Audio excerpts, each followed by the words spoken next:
Rabies म्हशीला tension गावाला. म्हशीचं दूध प्यायल्याने 182 जणांना रेबीजची लस. हे आहे नांदेडच्या मुखेड तालुक्यातील बिल्लाळी गाव. सध्या हे गाव रेबीज आजाराच्या दहशतीखाली जगतंय. गावातील किशन दशरथ इंगळेंच्या म्हशीला कुत्रा चावल्याची घटना घडली होती. या घटनेनंतर काहीच दिवसांनी आजारी पडलेल्या म्हशीचा मृत्यू झाला.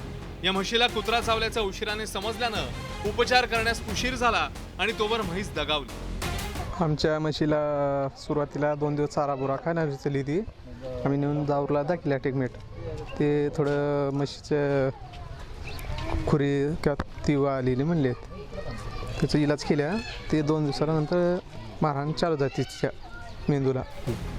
पण मृत्यूपूर्वी या म्हशीचं दूध गावात अनेक ठिकाणी वितरित करण्यात आलं होतं. 180 गावकऱ्यांनी कुत्रा चावलेल्या म्हशीचं दूध प्राशन केलं, तर 182 गावकऱ्यांना रेबीज प्रतिबंधक लस देण्यात आली आहे. येवतीमधील 98, राजुऱ्यात 25, बाराळीत 19, देगलूरमध्ये 10 आणि बिल्लाळीत 30 जणांनी रेबीजची लस घेतली आहे. आम्ही सर्वे केलं होतं. त्या म्हशीचं दूध साधारणतः 180 लोकांनी वगैरे कंझ्युम केलं होतं. त्या सगळ्यांना अशी भीती होती की ती म्हैस दगावली आहे, म्हणजे रेबीज सदृश्य जे काही लक्षणं दिसले तिच्यामध्ये, आणि त्यानंतर ती दगावली आहे.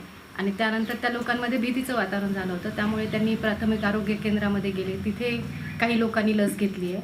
आणि नंतर आमचे तालुका आरोग्य अधिकारी सर स्वतः इथे बिल्लाळीला आले आणि त्यांनी मग जिल्ह्याच्या स्तरावरून काही प्रमाणात आमच्याकडे रेबीजची लस इथे उपकेंद्र स्तरावर अवेलेबल केली. आणि मग आम्ही साधारणतः काल 31 जणांना आणि आज 90 जणांना इथे बिल्लाळी येथे उपकेंद्रामध्ये लस दिलेली आहे. त्या बघा 2 दिवस बिमार पडली, मग जावराने येऊन 2 दिवस देऊन आणल्या. मग पुन्हा आता आम्हाला काय माहीत नाही, दूध काढल्या खाल्ल्या. मग आता आमच्या घरून दूध नेलं की एकूण एकाला लांबतच गेलं. बाहेर दूध देणं थोडंफार जास्त आपली वाहिण्यासाठी जास्त आपली.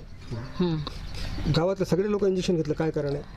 हे आता कुत्र्यामुळं होय म्हणून घेतले आम्ही. गावात काय म्हैसीला कुत्रं चावल्यामुळं दूध पिले, त्याच्यामुळं ढोसचे प्रकरण वाढले म्हणून त्याच्यामुळे गावामध्ये ढोस द्यायला आले.